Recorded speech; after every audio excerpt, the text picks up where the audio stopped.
Here's some examples of sunflowers in various stages of growth. This video is about my procedure to start sunflower microgreens.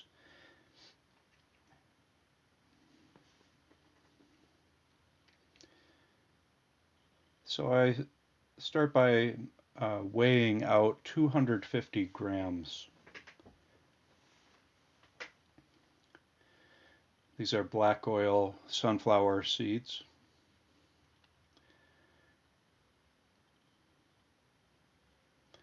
That little canning funnel is pretty important. It's hard not to spill without it.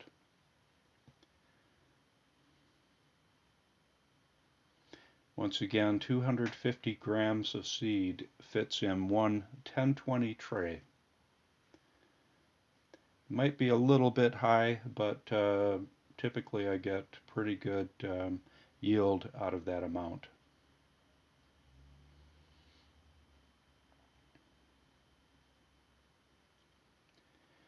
I use a sprouting cap for the mason jar. That's a stainless steel mesh that came as part of a sprouting kit, and then I took the plastic lid and cut out the center. I actually did that with a X-Acto knife. It was not easy. So the seed is held inside the jar by the screen. Here I'm sanitizing the seed. I have done some seed without sanitizing, but have had issues with mold. This is a 10-to-1 mixture, and I'm putting 500 milliliters, or just short of 500 milliliters, in this beaker, and the other beaker will hold 50 milliliters of bleach. And that makes almost enough to fill that mason jar.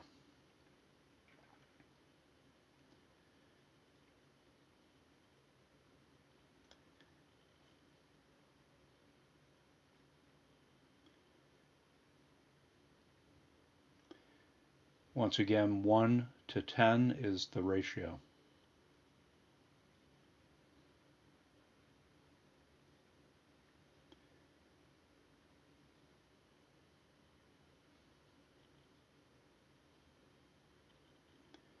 I probably could mix it, but generally just pouring it in seems to mix it enough.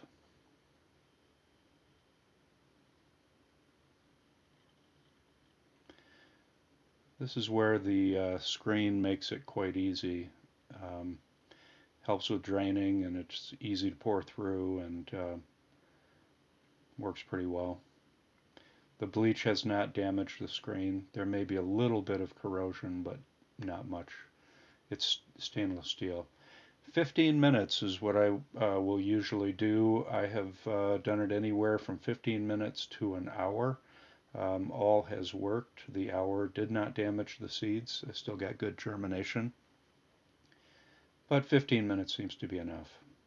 So now I'm preparing the tray. These are 1020 trays. That's a solid bottom. And the other is perforated. I try to use bottom watering or subwatering, and that's why I use that combination of trays. I've got a Reflectix cover, and that is used to push the seeds down, and it's cleaner than putting another tray directly on top of the seeds. That's why I use that.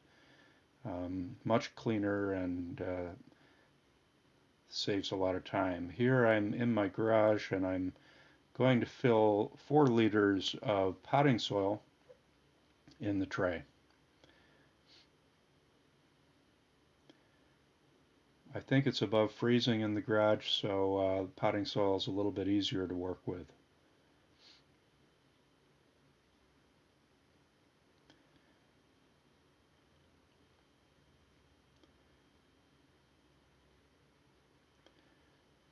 I buy Pro Mix potting soil, and it's a $15 cube. I seem to get about 30 trays out of it. Here I'm just tamping it down to smooth it. Not necessarily needed, but it is good to have a smooth soil surface. The Reflectix sheet also helps protect the soil from the wind, and I've taken it in the basement here, and now I'm preparing to seed. Okay, 15 minutes are up, and I will rinse out the seed well, drain and rinse. That is the bleach solution that's draining.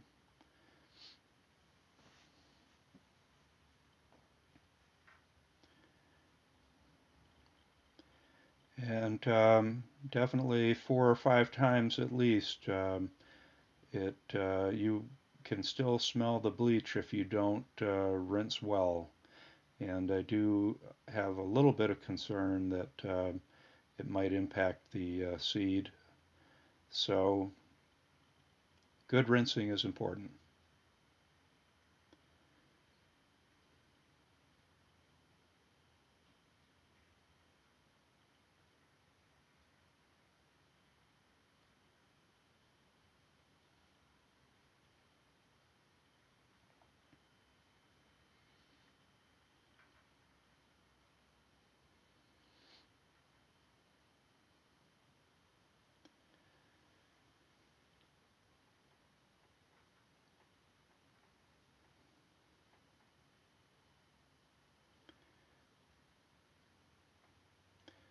So here I'm getting the rinsed seed.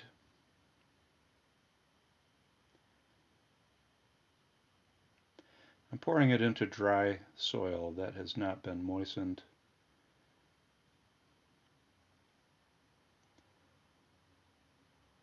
It may work better to moisten the soil first, but seems to be okay this way as well. Put a little bit of water in just to basically rinse out the sticky seeds, and that is part of the water that I use for the tray. I just pour it all right in.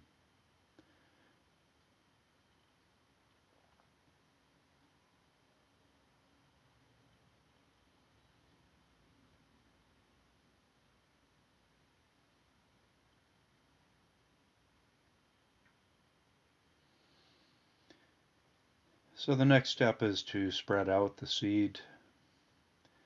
A little bit picky, the soil tends to stick, and it's important to spread it evenly.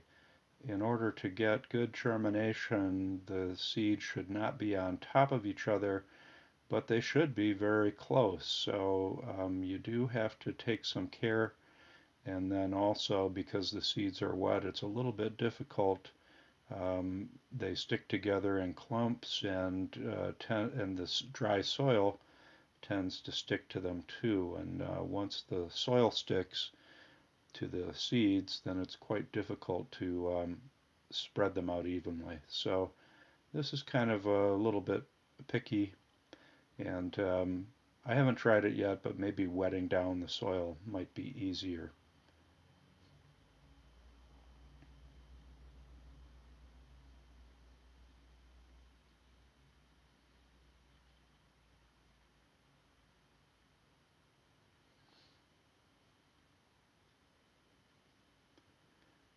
And a little bit of care to make sure there's no open spots where you can see the soil with no seed on it. That will help the germination. So here I tamp down the seed with the Reflectix plastic bubble wrap. I probably should have done that after watering. Um, doesn't really matter so much, but didn't need to do it before watering in.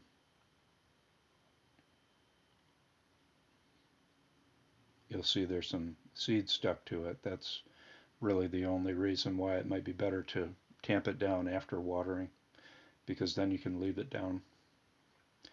I use a pesticide sprayer, pretty happy with it. I'm just estimating the amount of water. I used to weigh the tray and add water until I had added a certain number of grams. Um, Now I know roughly what the tray needs, so now I just do it by, I'll do a pattern once, I'll do a pattern twice, and then maybe go over it a third time, and roughly at a moderate speed. And I just know from the past that's what has brought me to about 300 grams of water, and seems to be about right. So here we're covering it up and preparing it for stacking. Labeling, my label system, I get the unstacking date from the labels. Um, and I also put the harvest date there. And that's really my scheduling method.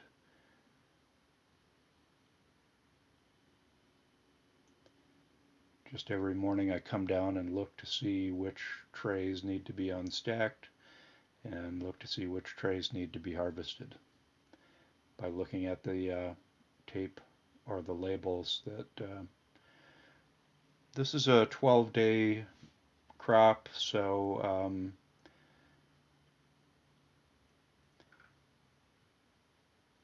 I unstack after 5 days and harvest after 12. Temporarily putting it up here on the shelf so I can put the Subwater, the bottom water.